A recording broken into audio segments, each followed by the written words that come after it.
Good morning, ladies and gentlemen, and welcome to the March 2nd, 2026 Johnston County Board of Commissioners meeting, and I'll call the meeting to order at this time.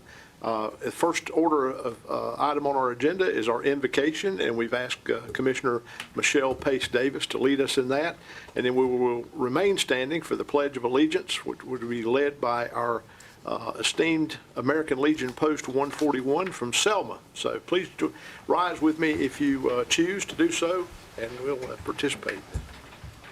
All right, if you'll bow your heads. Heavenly Father, thank you for this day. Thank you for the opportunity to gather and to serve our community and everyone here. Please be with us and help us guide our decision making and do the best that you can with what has been given us. In your name we pray. Amen. Amen. Amen.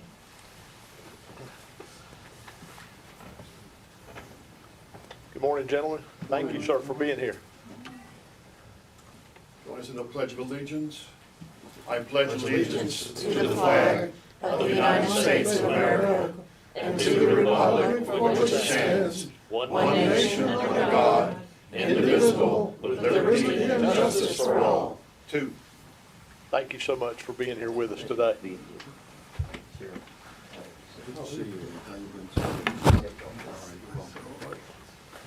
World War II veteran with us today. Oh, wow. Gentlemen, thank you for your service. We're so grateful for all that you've done for our country.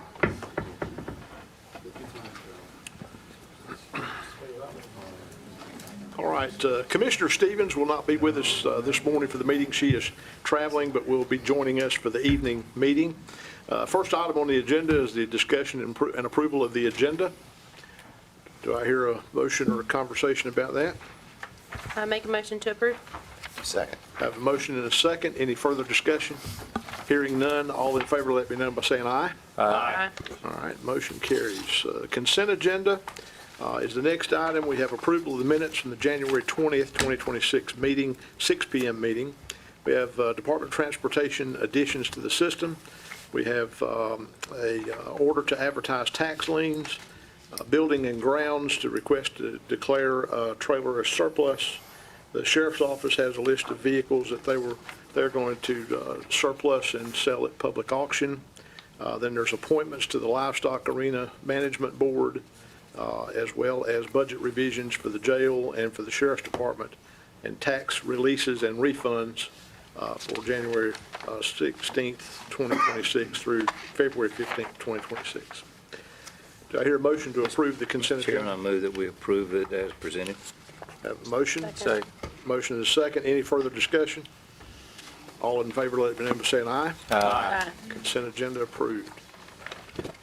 Next item on the agenda is public comments, and the first item we'd like to address is our Human Resources Director, Ms. Paulette Williams. I believe she's coming in from the outside to recognize some of our retiring employees and show our gratitude to those folks for all the years of service that they've provided. So, Ms. Williams, good morning. Good morning, Board of Commissioners. Good morning.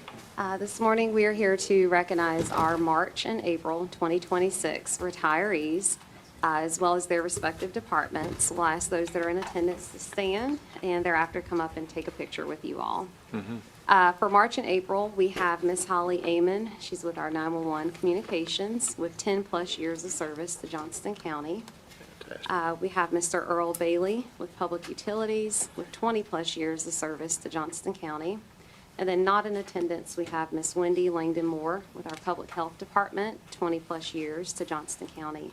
And Mr. Rodney Langdon with the Sheriff's Office and 25+ years of service to Johnston County. So we'll ask that they'll see our county manager and then come up and take a photo with you all. Absolutely, that'd be great. Thank you so much for your service to the county. We appreciate the great job that everyone does that serve the citizens of Johnston County every day. If you want to step that way. Thank you. All the way around.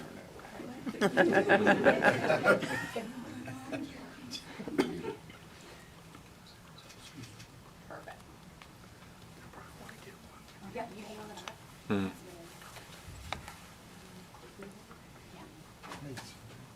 All right.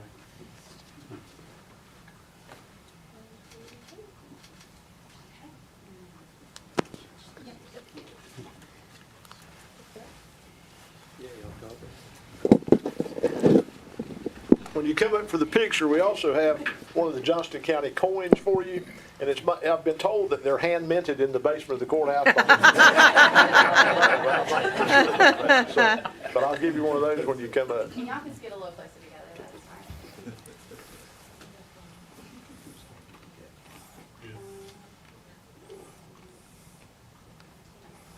And then, I mean, come on real quick. We'll do one more.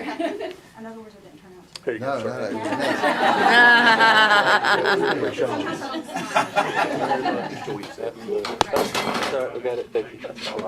Congratulations. Yes, sir. Get your point. Yeah, don't forget that. Thank you so much for all your work. We appreciate you. Congratulations. Congratulations. Thank you for your service. Congratulations. Good to see y'all. Thank you so much.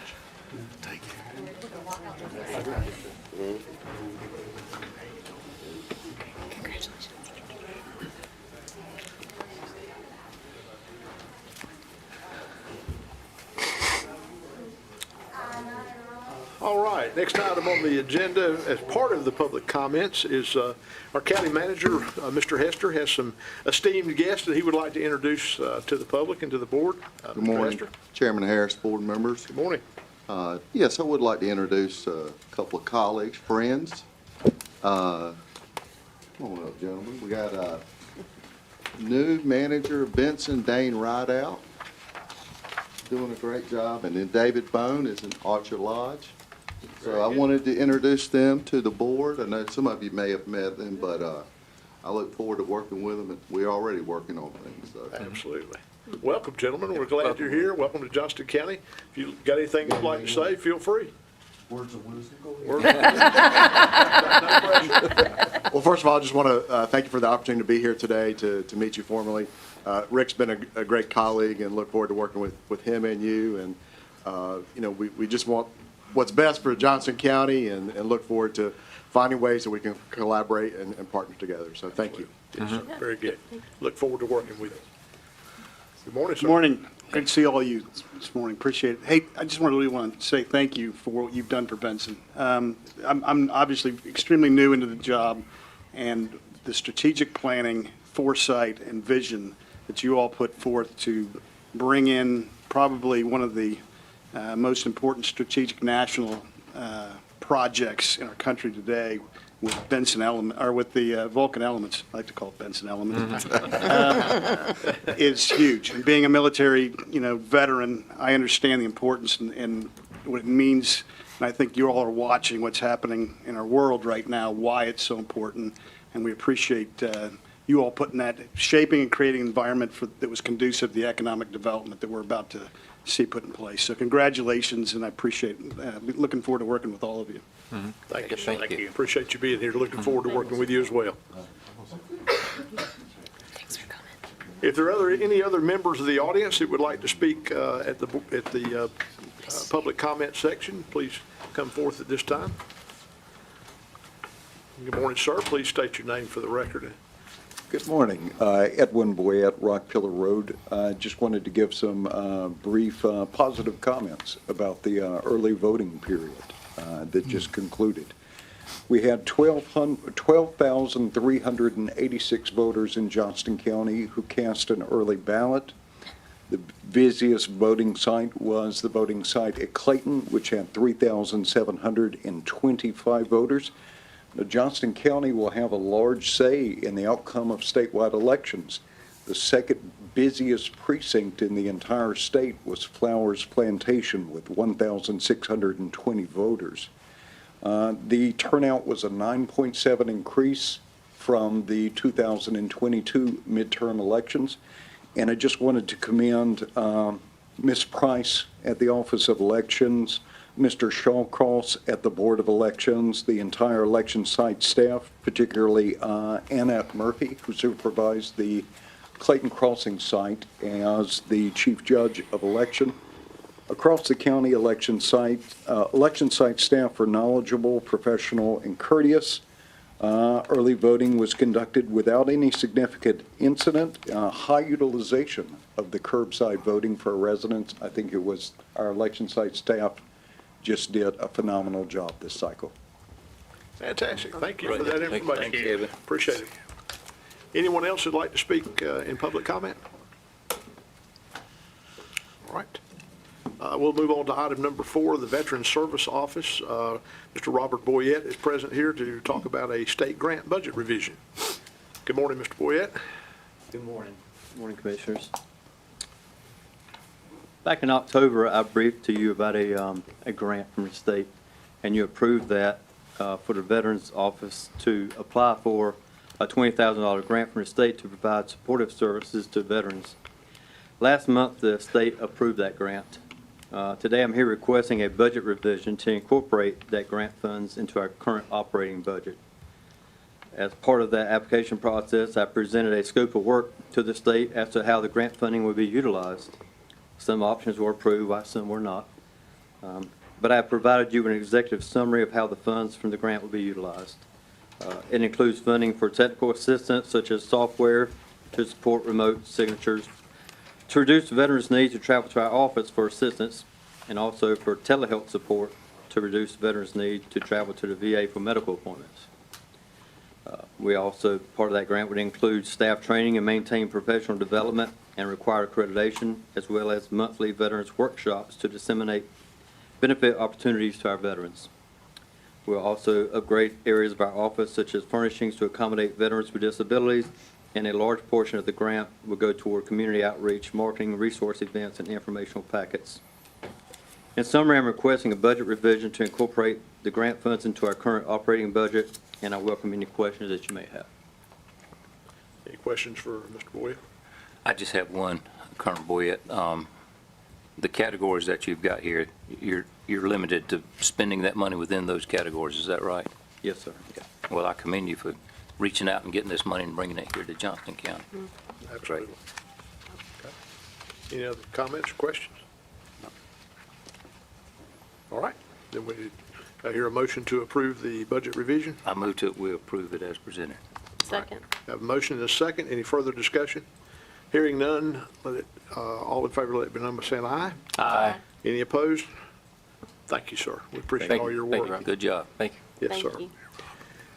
Next, we have the Partnership for Children Proclamation Week of the Young Child and Annual Report. And I think Myra Burrell is here to visit with us. And then I've asked Vice Chairman Lauder to present that proclamation for the board's consideration when the time is right. So, Ms. Burrell? I'll let Marina do this. Okay, all right, go right ahead. So Week of the Young Child is April 11th through the 17th, and it is to highlight the different activities and providers that we have in the county and all over the state. So for the Week of the Young Child, I know the partnership will be doing a lot of social media outreach, celebrating those providers and recognizing them, and also giving those providers ideas of the different activities that they could do, because each day is themed. So we will have activities for music, nutrition, art, working together, and then family engagement as well. Okay, very good. All right, thank you. Vice Chairman? All right, I want to just make sure I get and we're talking about the April 4th through the 10th? Yes. Okay, I just wanted, there's a blank in what I'm getting ready to read, so I want to make sure I got that right, so. All right. All right. Proclamation, Week of the Young Child, April 2026. Whereas the Partnership for Children of Johnston County Incorporated, along with other local organizations, in conjunction with the National Association for the Education of Young Children, are celebrating the Week of the Young Child, a time to promote the needs of young children, their families, and early childhood programs that serve them, because the first years of a child's life are the period of most rapid brain development and lay the foundation for all future learning and success. Whereas children's cognitive, physical, social, and emotional, and language and literacy development are built upon the foundation of children's positive interactions with adults, peers, and their environment. And whereas public policy that support early learning for all children are crucial to the young children's futures and to the prosperity of our society as participation in high-quality early childhood education saves taxpayers dollars, makes working families more economically secure, and prepares children to succeed in school, earn higher wages, and live healthier lives.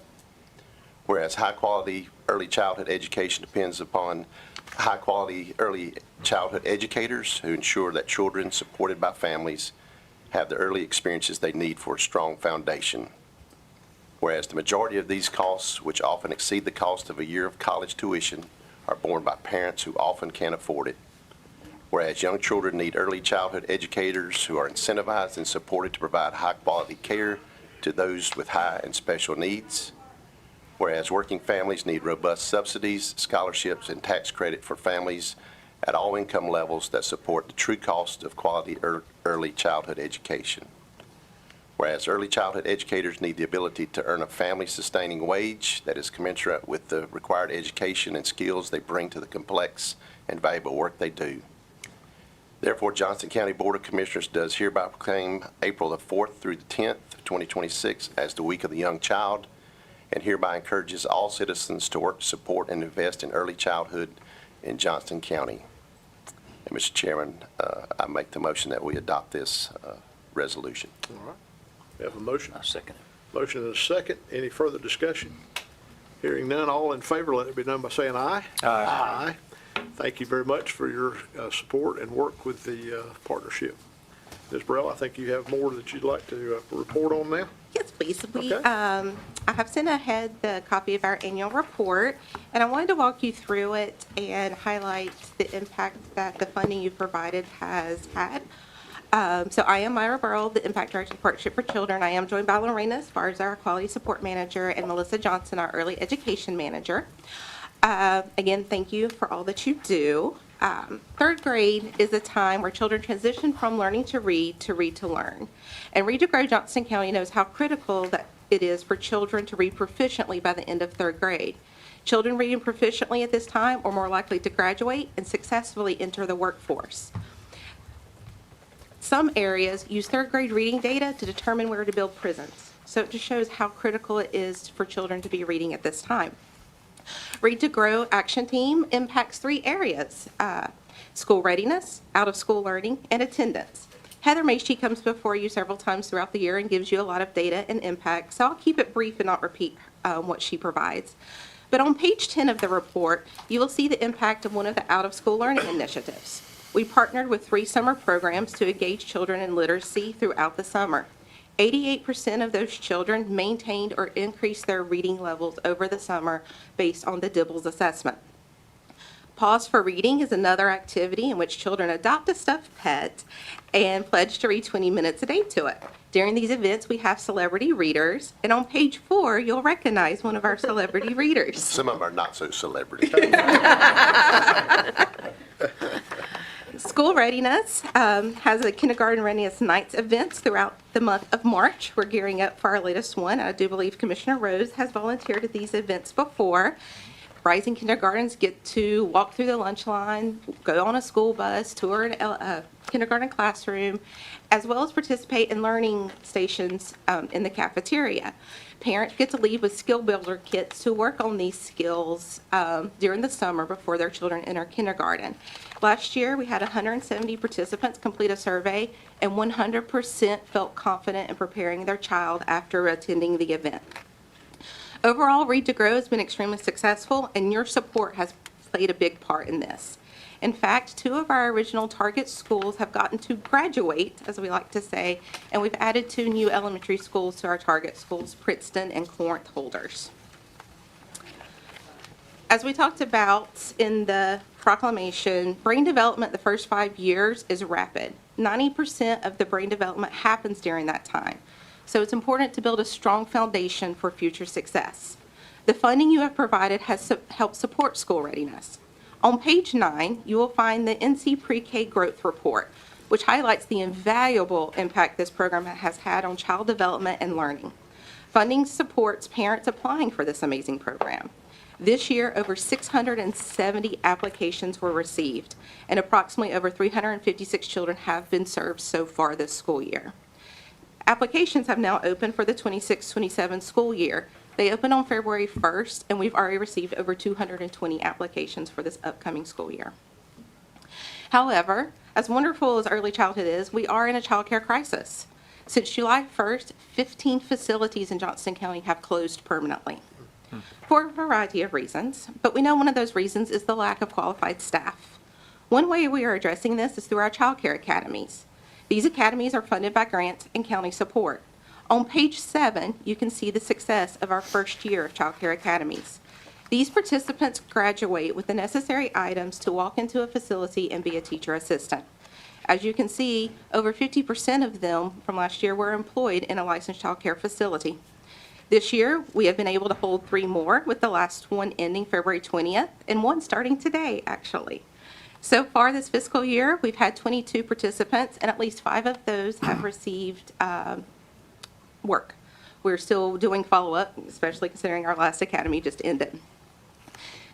Teacher assistants are critical, but lead teachers keep the classrooms open. If the staff are not available, classrooms and/or facilities have to close. In August, our very own district attorney, Jason Waller, told us his story of arriving one day to drop off his child, but the classroom was closed because there wasn't enough staff. Thankfully, his job allows him to be flexible and spend the day at home, but we do have families who are not as lucky. We are seeking additional funding to take the academies a step further. Johnston Community College is able to provide the teaching credential class through its continuing education program.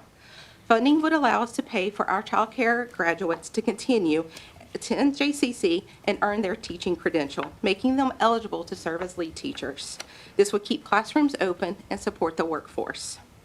Thank you again for your continued support and generosity. We could not do this work without community partnerships like you all, and together we will build bright futures for Johnston County's children. It's fantastic. Thank you. Any questions for Ms. Burrell? We appreciate the work y'all are doing. Thank you so much. Thank you all Yes, very much. thank you. Thank you all. Thank you. All right, next we have an update to the board from Brightspeed. We have Steve Brewer with Brightspeed to come forth and give us an update. Good morning, sir. Good morning, Mr. Chairman, members of the board. Thank you for having me here today. Got a couple of slides, really just one slide that I wanted to share with you. If this just gives you an overall update of the work that we are doing within the county, along with a categorization of how we got here. So I'm sure you're well aware that we've got just shy of 1,500 prims as part of the CAB 2 grant program. Those are scheduled to be delivered by end of year. The Great Grant Program, a little over 3,500 locations there. And while technically those were initially scheduled to be delivered by end of year 2025, that did get pushed out. Just shy of 700 of those locations, of those 3,500 locations, are currently open for sale, meaning consumers can subscribe to them. The next group is the private investment. So those are the investments that Brightspeed would be making regardless of whether or not there's a grant program. And throughout the county, we have a little over 20,000 fiber passings that are actually already open for sale. Regarding the delay associated with the Great Grant Program, and that deadline has been extended by NCDIT, but it's largely related to make-ready work associated with the poles that would actually carry the fiber in most instances. Unfortunately, and this is not a Johnston County issue nor a North Carolina issue, it's really a national issue. Unfortunately, we find ourselves in somewhat of a mad dash to get all of this done in time, where the pole owners in many instances just simply don't normally staff resources to allow us to move as quickly as we all need to move. So that's been a portion of the delay. I will tell you this, we have really good relationships with the pole owners throughout Johnston County and throughout North Carolina and the 20 states that we serve in. We've seen very significant movement there as of late. Many of those pole owners have brought in additional contractor resources that will allow us to push these projects through to completion. So I'm very, very optimistic that we will have that taken care of. But happy to answer any questions. Questions for Mr. Brewer? I got one quick question. Okay. When you say pole owners, you talking about like, is that the electricities? It's all of the above. It's electricities, it is the EMCs, it's the private Duke Energies of the world, if you Right. will. So it's all of the above. Certainly Brightspeed does own some poles, but nothing at all compared to what generally our electric providers do. And we occupy, space on the pole. Generally, our industry is the lowest space on the pole because our product is not, doesn't carry a significant amount of electricity or anything, so it's safest for it to be on the lowest spot of the pole. Anyone else? I did have a couple of questions. So you had mentioned the polls and said that was a portion of the delay. What's the other Well, portions of the delay? it's a big portion of the delay. So what we have done in instances where we have experienced delays with getting on poles, we've actually re-engineered projects in some cases to go underground in order to avoid a span of poles. So that overall, the permitting associated with pole attachments is really the delay, particularly here in Johnston County. And again, that's not an issue common to Johnston County. It is not an issue common to North Carolina. It's really somewhat of a national issue. And because the ARPA program, the BEAD programs, whatnot, those are all nationally funded programs. And the resources required to do the pole attachments, and it's not just as simple as going and attaching to the pole. You have to do engineering. There has to be an examination of the pole or span of poles by the pole owners. They have to approve it. Oftentimes, there's what we refer to in the industry as make-ready work, where the facilities that are on the pole may need to be raised or shifted in order to make room for the additional attachment or overlashing that we'll do with the fiber. So that's really been the most significant delay. But again, we have seen significant movement within the pole attachment or within the pole ownership universe, if you will, as of late. And certainly I don't want to speak for those companies, but we've seen significant movement. I've spoken with individuals throughout the variety of companies that own poles as of late. They're bringing on additional contractor resources, or they've already brought on additional contract resources as of late, which we believe will help us move this along very, very quickly. Now, we've seen significant movement in the recent past. And I guess, what percent complete are we, and where should we have been based on the original schedule? With the original schedule, the Great Grant Program should have been delivered to you now. When you say complete, so approximately 20% of the original Great Grant projects are up and running, meaning households can subscribe to the service. However, what I need to convey is the actual final phase of constructing, once you have the authority to do pole attachments, if you will, that tends to go very, very quickly. It's the work leading up to that is a challenge. And, again, this is not an issue that's specific to Johnston County. It's really a national issue related to resources, because there's such a demand for the resources all at the same time. Yeah, because I was going to say, I imagine with all the grants that were being admitted just in North Carolina, that there was a lot of requests. So I can understand that. And it is largely a labor resource issue, and that's why originally a pole owner is not staffed to deliver the type of pole attachments that are needed in such a brief period of time in the overall scheme of things. So that's why contractor resources are being utilized in a big, big way. And again, I just met with an EMC Thursday of last week. This one was not in Johnston County, but we met with them and got considerable movement there. And again, I've spoken with individuals who work for pole owners here in this county, and they've assured me they've brought on additional resources. As a matter of fact, the governor's office and NCDIT, they're meeting with all of the stakeholders right now to ensure that these projects are delivered on time. And when I say all of the stakeholders, that's the providers who are deploying the fiber in most cases, as well as the pole ownership industry, to ensure that, that this gets the focus it deserves and needs in order to get us done by the end of this year.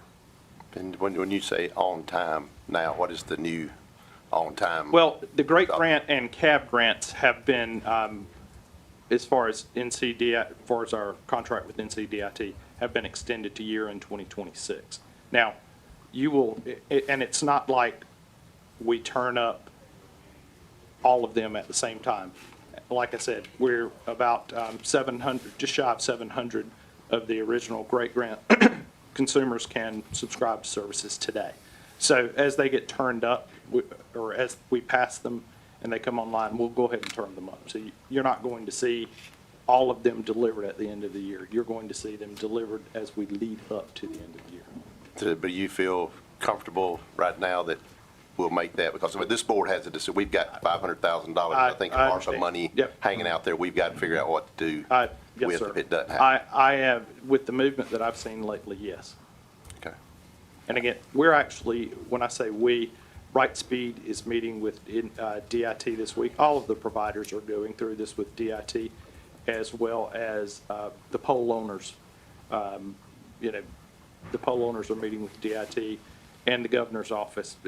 They're all joint meetings to ensure that it gets the time and attention that it deserves.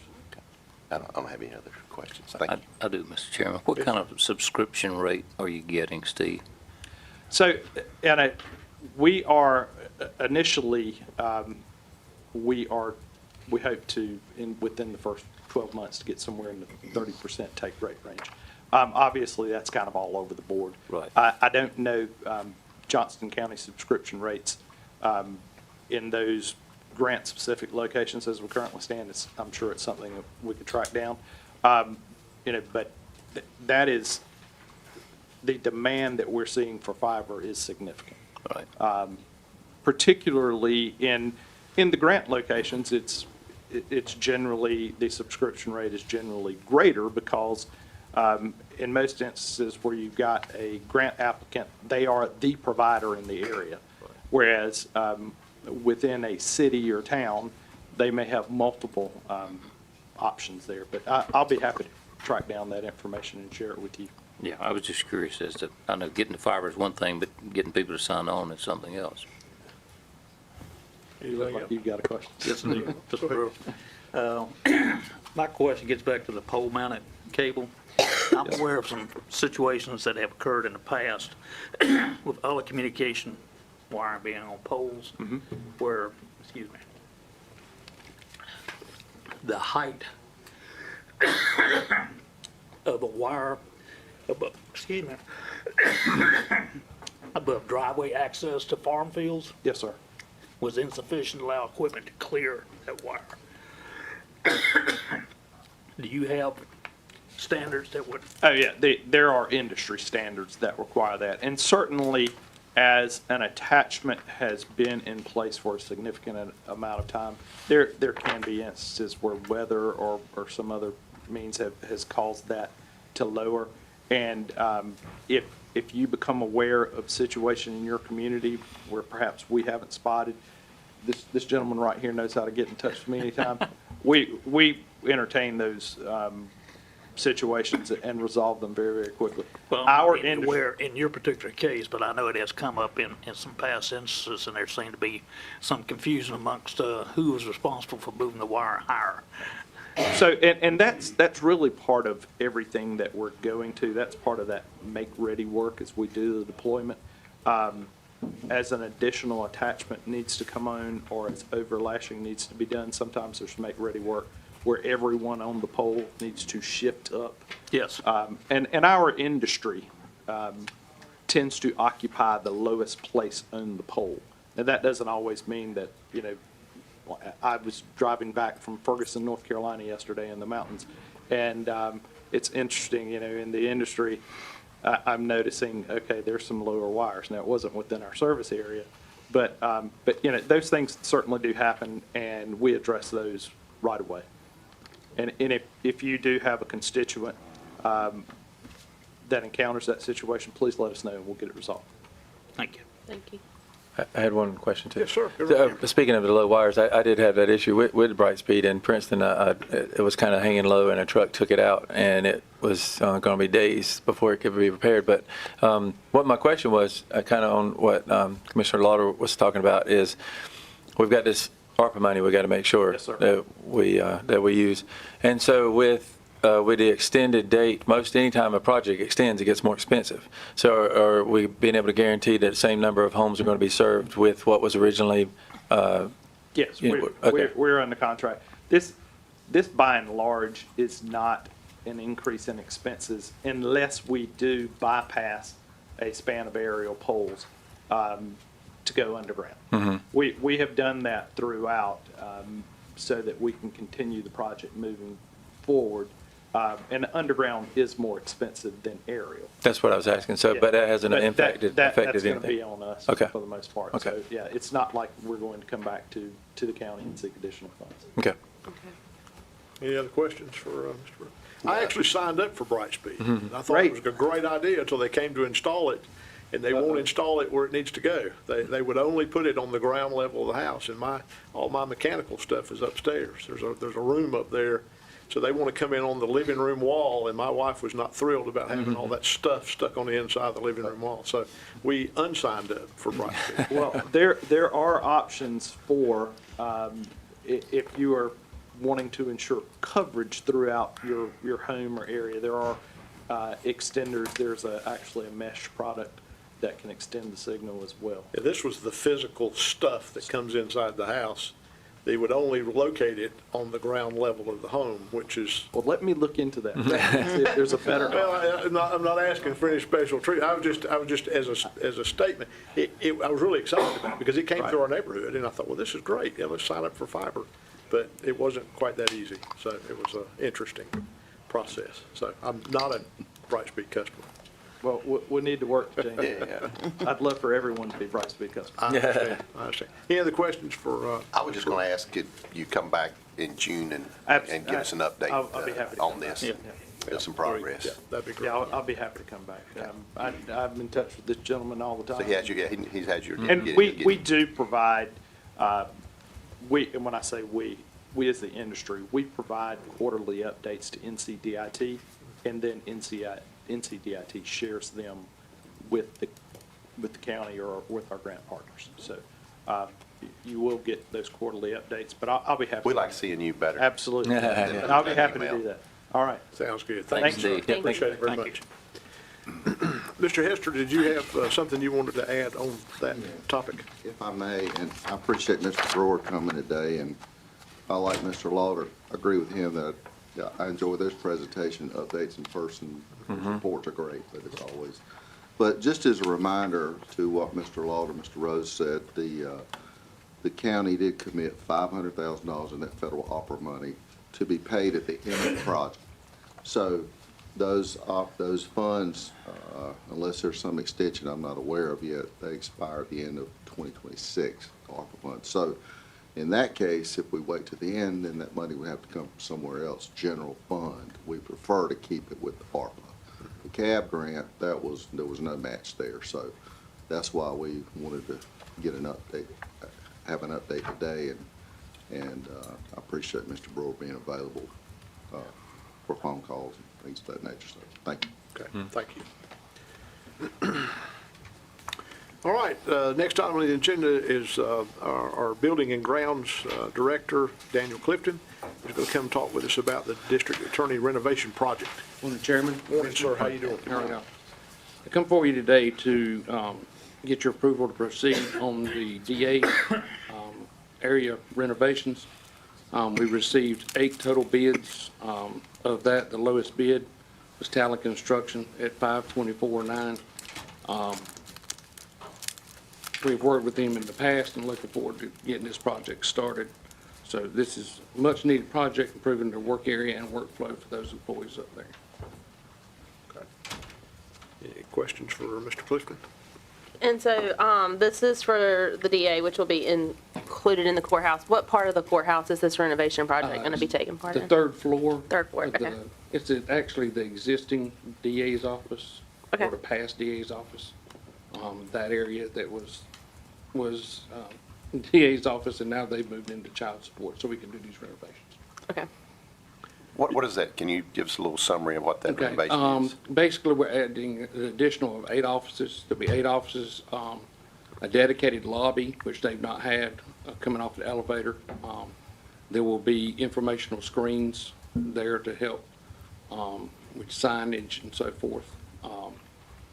A 36-person, training/conference room, which they've not had. Therefore, their full department can have an actual meeting. So, and just the general workflow up there, that flow. And also, there will be a victims lounge that is actually secured. The one we have now is open pretty much to the public. And this will be actually internal of the area and secured. Make the public feel more secure for witnesses and so forth. If you've gone up there and toured and looked around, it is a much-needed renovation. I think currently the elevator just kind of dumps you out there, and there's not a lot of rhyme or reason to what it is. And this is actually taking the space where the district attorney and, was it child support was there? Yes, sir. Before, and combining it, making it one area for the district attorney's office, which I think is a great step in the right direction. Those folks need some space up there. They're bursting at the seams, so thank you. Any other questions for Mr. Clifton? About how long is the project going to take? Approximately 4 to 6 months. Okay. Shooting for 4. Okay. And this was all money we had budgeted in this year, right? Yes, sir. Yes, sir. Brother. Okay.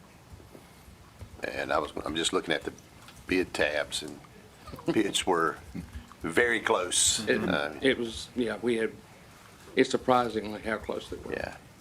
You had, like, the second one was at $100, and the other was, what is that, not quite $30,000 there, so very tight number. Very, very pleased with that. Yeah. Okay, any other questions, comments? If not, I need a motion to approve the request. Motion to approve. Second. Second. I have a motion and a second. Any further discussion?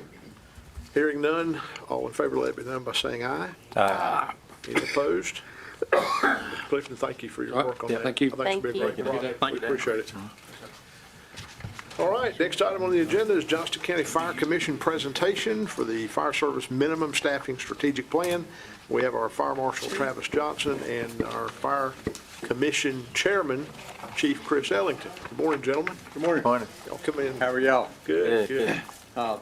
Good to be in front of you again this morning. The minimum staffing presentation.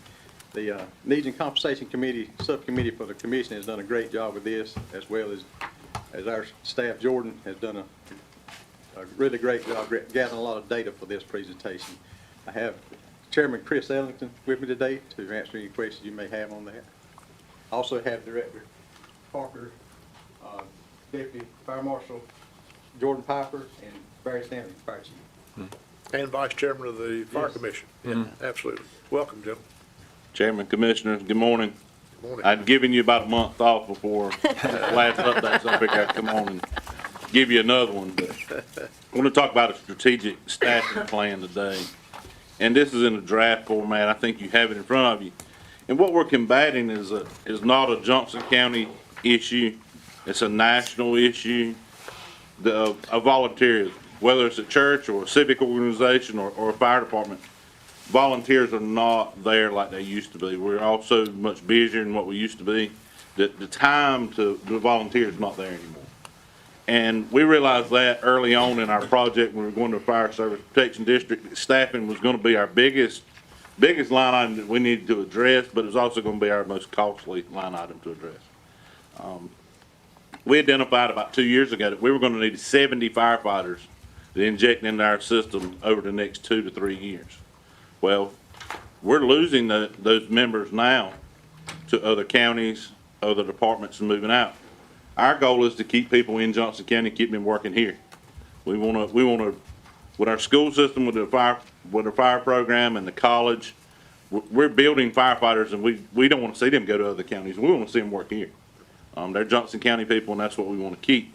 But one thing that we realized is we need to get a metric, if you will, to gauge how we were going to inject this staffing. And what we use is historical data from departments that already have 24-hour staffing on what their timeline was of implementation and what that call volume will look like, and what burdens they were seeing in their communities. And that's what we've done here. When we started out with our plan, our goal was to get one paid staff person, part-time person, into every fire station in Johnston County, and we did that. And then, you know, we were trading employees, so compensation was a part of that. And we worked it through compensation, and that's in this plan. Now what we're working through, with the help of the HR department, we've done a pay study. We're looking at what other counties are doing, and myself and the chairman have often talked about, you know, if you can leave your driveway and drive within an hour, we're competing with them for employees. And in the fire service, where you're spending 24 hours, it might even be further than that. Cleveland employs people from Lenore County today. So you're gathering people from an hour and a half, 2 hours away. So what we did is we assigned a subcommittee, and that's made up of fire chiefs throughout the whole county, just not the fire commission. They went through and came up with this plan, looking at historical data, and brought it to the fire commission last month for approval. The fire commission did approve it, and we're not asking for approval today because there's some more pieces we want to plug in, but we also wanted to tell you that March 15th, all the fire service budgets are due, and we're going to start going through those. But we needed a gauge, if you will, when people are asking for staffing, and make that data driven. And we polled the fire chiefs on what their current staffing was, what the data points they wanted to be, and created a metric, just like we did the cost share, and applied that across. So when we start reviewing budgets as early, I think, as March 19th, we'll use this strategic plan as a tool when we're starting to allocate money towards staffing for people.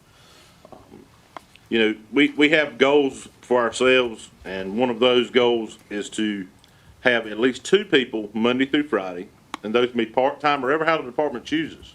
We're not mandating that they shall do this. That is an important fact, that we are recommending that they should have 2 people there, and that they should have a full-time supervisor to manage those people. Because for a volunteer, largely volunteer department, bringing paid staff in, that's one more duty we're tacking on to that chief. And we thought that a full-time supervisor could hold that and mesh that all well. So that was a goal that we did. And we moved right on down, all the way to when we get to 24-hour staffing. And we put dates on that. And like we've done everything else, we've come in front of those dates. But just to lay it out, we felt it was good to lay out a plan and have a vision, if you will, for moving forward. Objective 2 was when we established a minimum pay for our part-time employees. We're going through the same thing and doing that for full-time employees. Because the last thing we want to do as a county is be trading employees amongst ourselves. We don't want to lose them to anybody else or another county, but we don't want to trade them amongst ourselves either. We're not only looking at money as far as compensation, but we're looking at benefits as well. Putting together a common benefits package across the county. The third objective deals with when we inject that 24-hour staffing. And you can see we have a metric between 800, 1,000, and 1,200 calls. Again, that's a recommendation. All of this is based upon availability of funds. Like anything else we've done or presented, a department, if they can't afford this, if they're doing cost sharing and they can't afford this, that's when we have to back up and we have to work with them, and they have to use this plan to their advantage to get somewhere. I mean, it's a vision, it's not a mandate. So the other sheets you have are the metrics that we use, and it's a lot of call data, information on how we derive the plan and how we determine when departments need it. But that's a whole lot of information in a short period of time. Like I said, this is just an update. We're not asking for approval, but we did feel like that we needed to come before you and answer any questions, because we're going to use this towards budgeting. So we wanted it to be as transparent as we could, not only with all the fire chiefs, but with the commissioners as well. So I'd entertain any questions that you might have. Does the plan, I had a question.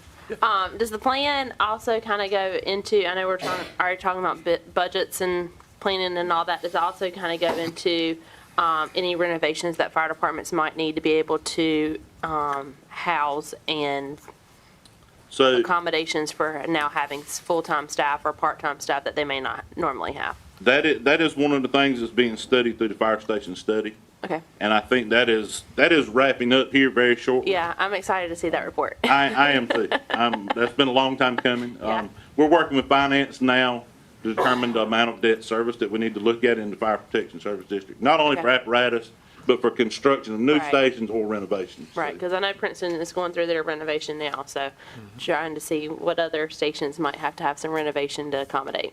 And I think we're going to see quite a few that do need that, because we are making that transition from a largely volunteer service to moving towards that paid service. Right. I can tell you, there's departments now that have paid staff I never thought would have paid staff. Yeah. It's a good thing for their communities, though. Right. It was a needed thing. So. Any other questions for Chairman Ellington? I have to figure out what title I'm going to call you. I'll answer to a lot of things. I don't know if I have a question for him, but it may be for Mr. I mean, I know we've got 2 or 3 pages of data on there. Is anything interesting in there that you want to share with the public? I would say that, your call volume is on here, and you can see, and I can speak from Cleveland because we ran the numbers, but over the last 5 years, we've received a 50% call volume increase. And I would say that it may not be that much across the county, but it's going to be a pretty large percentage. The calls are going up, our volunteerism is going down. And we have to keep the fire trucks on the road. It's nice to have new shiny fire trucks and stuff, but if you don't have anybody to carry them, it's not going to do you much good. So. One of the things let me say several things on this. One is, I appreciate the care and the planning that has gone into this. This has been a long-term strategic operation moving forward. But, the nationwide volunteer shortage is a huge problem, and it's not just a Johnston County problem, as you've alluded to. The other thing that we've seen in the last 3 years, 5 years, 10 years is the complexity of what you're responding to. How many people had electric cars 20 years ago? These bring whole new challenges that fire and rescue and people have to deal with. And so it's the complexity of the calls, it's a lot of different things. But I'm excited about the progress that we're making, because it's just not a service that you can provide part-time as a free labor situation where you leave, how many times can you leave your day job? I think when I first started as a volunteer fireman, we ran about 350 calls a year. When I retired, we were exceeding 5,000 calls a year. So it's just a different. It's not like it was. And so I'm glad to see that the Fire Commission and the chiefs have really been instrumental in moving this, and our emergency services staff and our county attorney, and it's been a big team effort to move this forward. So I'm really proud of the work that y'all have done. So thank you so much. Thank you. Any other questions or comments? Mr. Stovall, do you have one? Yes, sir. Chief Ellington, is it fair to say that the demands on the fire service are going to continue to grow as our population grows in this county? I would say that is a very fair statement. Okay, And not only as the population grows, but as the standards change, yes. it's becoming increasingly harder for someone to go work a 40-hour-a-week job, keep up what the new mandates are, and still be effective at their full-time job the next day. So. The age of volunteerism is certainly, society doesn't really accommodate that anymore. It does not. Vice Chairman, do you have? Yeah, I was just going to add one thing that I really appreciate, and we've got 23 departments, and you had mentioned in there about the flexibility, and at work, we have a guy who handles our processes and procedure. He likes to say fit for purpose. So it's not, we all don't have to do the same thing, but you provided a set of guidelines and guardrails that enable the chief to do the most appropriate thing for their individual department. I think that's a very important part of this process, and I think probably a lot of the reason we got all the 23 departments to buy into the program. So kudos to all the chiefs and everyone in staff involved in making that be the case. Well, and our goal was not to create a mandate. It was to create a roadmap. This is a new budgeting process that we're entering for 23 fire departments, or 19 fire departments really. And we wanted to create that roadmap so that they had some justification, building justification on what they're building their budgets off of. So we've looked at it, even our apparatus and different plans, we've looked at it as a roadmap to get the budget. So Yeah, I Well- appreciate, sorry. I'm sorry. Do you have something else you want to add? No, no. The interesting thing is that the work that your group has done and that the folks in Johnston County have done has become an example for North Carolina. We hear it all the time, and I just had another call from one of our adjoining counties that wanted to know, as a matter of fact, we sent some information to Harnett County last week. They're just interested. They realize that the old process is not going to work forever. It wasn't working. You can't continue to do it that way. There has to be a new way of doing business, and I think y'all have really created something that's going to spread. We got a lot of counties that are interested to see how it goes, so well done. And I think y'all are going to be presenting at the Midwinter Chiefs Conference, is that right, in Concord? yes, sir. In For all May. the chiefs in North Carolina? Yes, sir. We'll be presenting where we were at, where we are, and where we're going. So I think that's going to probably bring on some more calls and questions from other counties. I think you guys did that for the County Commissioners Association, and I think what we do is for the Chiefs Association, maybe that'll tie that gap and bridge what we've been talking about everywhere we go about the cooperation that has to be from both sides. So, And we appreciate that cooperation too. That's fantastic. absolutely, we do as well. Any other questions or comments for the I was just going to say that whenever you look at the data of the amount of call volumes that each department has for the year is just amazing. I mean, it's just mind-blowing. But then also just kudos to the volunteers and the personnel whenever you look at the time to arrive. I mean, that's just impressive of how quick they're able to arrive, and just says a lot about our public safety and our firefighters and just anybody responding to someone in need. So just kudos again to all the people that volunteer, but then also our paid personnel in the county. Like I said, that's very impressive to see all their dispatch times, but then the amount of calls that they're responding to. So thank And one you. thing we talk about is our volunteerism is going down, but the volunteers we have do an outstanding. Exactly. Absolutely. They do an Yeah. outstanding job, and Right. they're a valuable resource to the Right. county and each department. And I think it's Yeah. important to point out that this was never intends to replace or do away with the volunteers. We're happy to have them, and they do an extraordinary job. This is to supplement the part of the job that they Right. need help with. And so, Volunteer retention and recruitment is part of our plan. yes. And we want to recruit anyone we can, Yeah. and we want to retain all the ones that we do have. So, It's very impressive. Good job, good job. Any other questions or comments? Otherwise, I'm assuming we'll just take this under advisement since you've got some. And we'll give an evolution. update on Okay. this plan. All right. And we're tying compensation into this as well. Okay, So. all right. Do I hear a motion to take that? So moved, Mr. Chairman. Okay, we have a motion Second. and a second. Any further discussion? Yes, thank you for all of your efforts to putting this stuff together. Great job. Thank you. All in favor, let me know by saying aye. Aye. Any opposed? Thank you, Thank you. sir. Thank you, gentlemen. All right, item number 9 is delinquent tax collection report from our tax collector and deputy county manager, Jocelyn Andrews. Good morning, Ms. Andrews. Good morning, Mr. Chairman and Commissioners. It's good to see you today. Before you, you have the January 31st ending collections report. As you can see, we were still rolling, we're going as hard as we can. Now we're into the tough time of year trying to collect.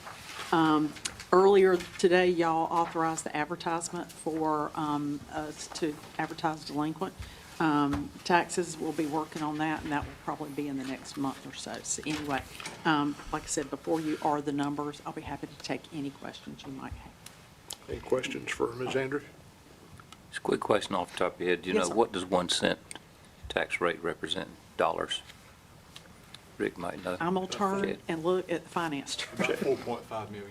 2.5? 4.5. Okay, good. Any other questions? Thank you, ma'am. Thank you. Appreciate that. All right, that brings us to manager reports and comments. Mr. Hester? Yes, sir. If I may, for just a second, thank you. I wanted to say that the budget process is off and running, and at the mid-month meeting, I'd like to give you an update, a more formal update on where we are. And I'll tell you, speaking of the Chief Ellington and the group there that's done such a great job. You know, I was thinking about it during this, starting the budget process, and it's so easy to get caught up in numbers, and those numbers are important because they're tax dollars, right? But last year I had the, I wouldn't say the opportunity, but I did ride in the back of one of those ambulances as I was taken care of by Smithfield first responders as well as EMS. And when I was riding in the back of that thing, I was like, wow, you know, I see a lot of numbers and things like that. This is where it really happens right here, and the care, and it just gave me a whole new perspective. I know they do a great job, but when you experience it personally, you know, it sticks. So I just want to commend all of them and everybody in public safety. Absolutely. But, yeah, mid-month, if you're okay, I'd like to update the board on that. I'd like to thank Chad McClain for all the work he's doing on our budget. So thank you. Thank you. All right. Board reports and comments, and I'm going to start with our vice chairman, Mr. Lauder. Okay. Well, one thing I know that's been on a lot of people's radar for the past month or so is our UDO update, and you know, kind of where we are on that process. And we've had a lot of folks show up here at our meeting on the 20th to express their concerns. I think the board has heard those. We had another opportunity for 3 of us to go down to Broad Slab for a meeting that was not hosted by the county, but by the concerned citizens in the farming industry and about that. And one thing I heard constantly from that meeting, and it's kind of sunk in, and the more I thought about it, the more I agree with it, is when we were getting it, and I'm not going to use the right terms, I'm going to look at our counsel here to give you the nod or the eye to make sure I'm not going too far here, but was over-regulation. And I've been sitting here almost 8 years.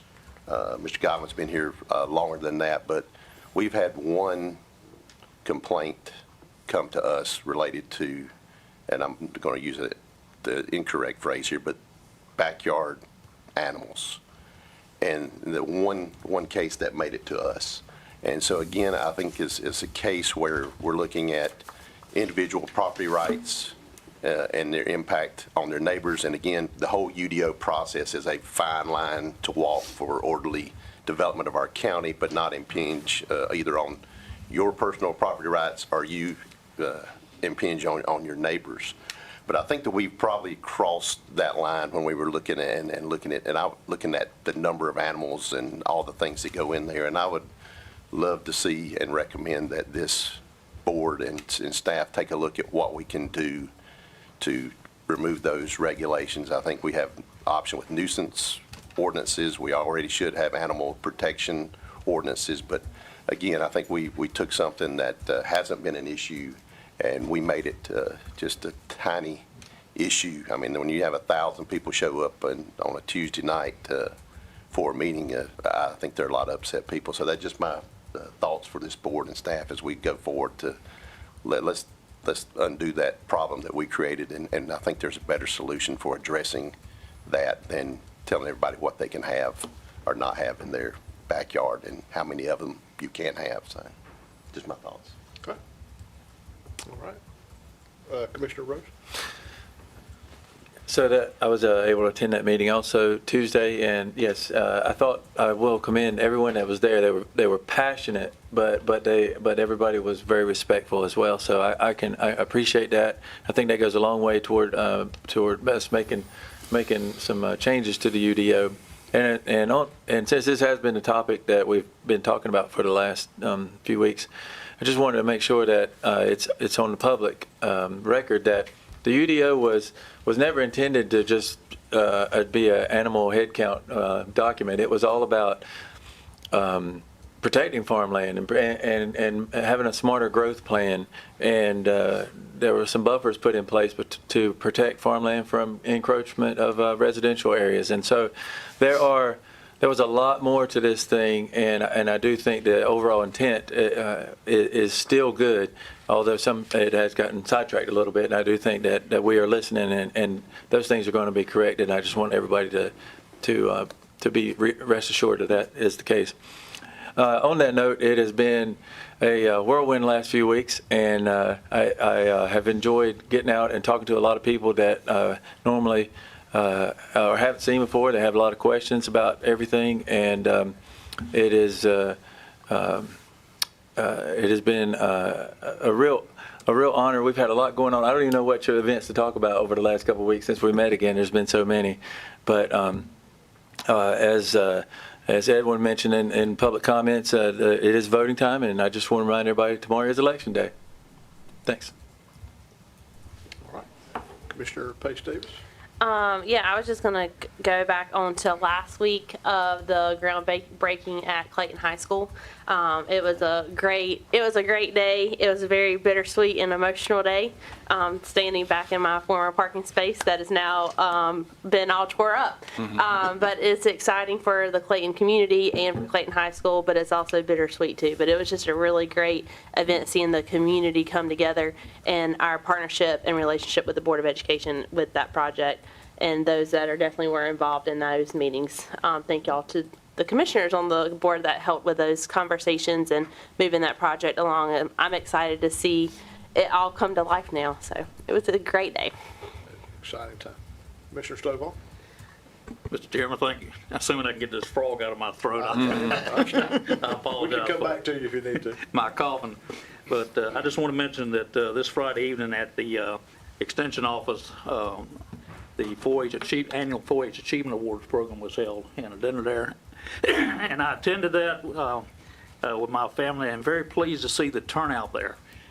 We have literally hundreds of kids that participate in various aspects of 4-H in this county. And it is strongly supported by our Extension Office.